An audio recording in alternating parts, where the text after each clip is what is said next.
కేకే overseas educational services ఆధ్వర్యంలో Brindavan gardens లో ఉచిత మట్టి గణేష్ విగ్రహాల పంపిణీ కార్యక్రమాన్ని నిర్వహించారు. ఈ ఉచిత మట్టి గణేష్ విగ్రహాల పంపిణీ కార్యక్రమానికి ముఖ్య అతిథులుగా గుంటూరు జిల్లా బీజేపీ అధ్యక్షులు చెరుకూరి తిరుపతిరావు హాజరై గణేష్ భక్తులకి మట్టి గణేష్ విగ్రహాలను పంపిణీ చేశారు. ఈ సందర్భంగా ఆయన మాట్లాడుతూ ఆంధ్ర రాష్ట్ర ప్రజలకు వినాయక చవితి పండుగ శుభాకాంక్షలు తెలిపారు. కేకే ఎడ్యుకేషనల్ ఓవర్సీస్ మేనేజింగ్ డైరెక్టర్లు కౌశిక్ మరియు కార్తిక్ మాట్లాడారు. పర్యావరణానికి ఇబ్బంది లేకుండా మట్టి గణేష్ విగ్రహాలతో పూజలు నిర్వహించుకోవాలన్న ఆలోచనతో ఉచితంగా మట్టి గణేష్ విగ్రహాలను పంపిణీ చేస్తున్నట్లు తెలిపారు. వినాయక చవితి అడ్వాన్స్ ప్రజలందరూ అలాగే ఈరోజు రేపు వినాయక చవితి సందర్భంగా మట్టి విగ్రహాలను పంపిణీ చేయడం జరిగింది.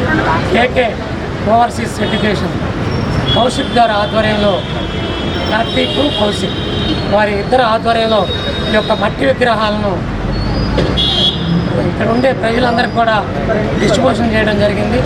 అందరూ కూడా మట్టి విగ్రహాలని పూజించండి, పర్యావరణాన్ని కాపాడండి. అలాగే గుంటూరు ప్రజలకి, రాష్ట్ర ప్రజలకి, దేశ ప్రజలందరికీ కూడా వినాయక చవితి శుభాకాంక్షలు తెలుపుతున్నాం. అందరికీ నమస్కారము.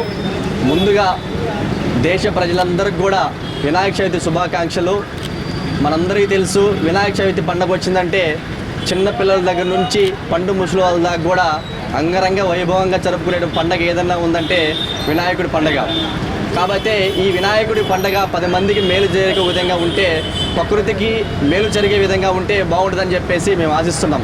అందులో భాగంగానే ఈ కేకే ఓవర్సీస్ ఎడ్యుకేషనల్ సర్వీసెస్ ఆధ్వర్యంలో ఈ మట్టి విగ్రహాలని పంచడం కారణంగా ప్రకృతిని కాపాడుకునే ఉద్దేశంతో మా సంస్థ ఆధ్వర్యంలో ఈరోజు 300 విగ్రహాలు మేము మన గుంటూరులో పంచడం జరిగింది. కాకపోతే ఈ పంచేటువంటి క్రమంలో యూజ్ రెస్పాన్స్ పబ్లిక్లో చాలా అద్భుతమైనటువంటి స్పందన రావడం కారణంగా రాబోయేటువంటి రోజుల్లో మేము దీన్ని ఇంకా ఈ సంఖ్యను పెంచేదానికి మేము ప్రయత్నం చేస్తాము. కాబట్టి ఈ ప్లాస్టర్ ఆఫ్ ప్యారిస్ విగ్రహాలు ఏవైతుండో వీటిని పూర్తిగా నిషేధించేసి మట్టి విగ్రహాలు వాడడం కారణంగా ప్రకృతికి ఎంతో మేలు చేసేవాళ్ళం అవుతాం. కాబట్టి ఎందుకంటే ఈ ప్లాస్టర్ ఆఫ్ ప్యారిస్ విగ్రహాలని చెరువుల్లోనూ కుంటల్లోనూ వేయడం కారణంగా ఉన్నటువంటి మోగ జీవాలు ఆ వాటర్ తాగడం కారణంగా ఈరోజు అనేక రకమైనటువంటి వ్యాధులకి గురి అవుతున్నాయి. కాబట్టి వాటిని కూడా రక్షించుకోవాల్సిన బాధ్యత మనందరం. కాబట్టి రాబోయే రోజుల్లో మట్టి విగ్రహాలు వాడదాం, ప్రకృతిని ప్రేమిద్దాం.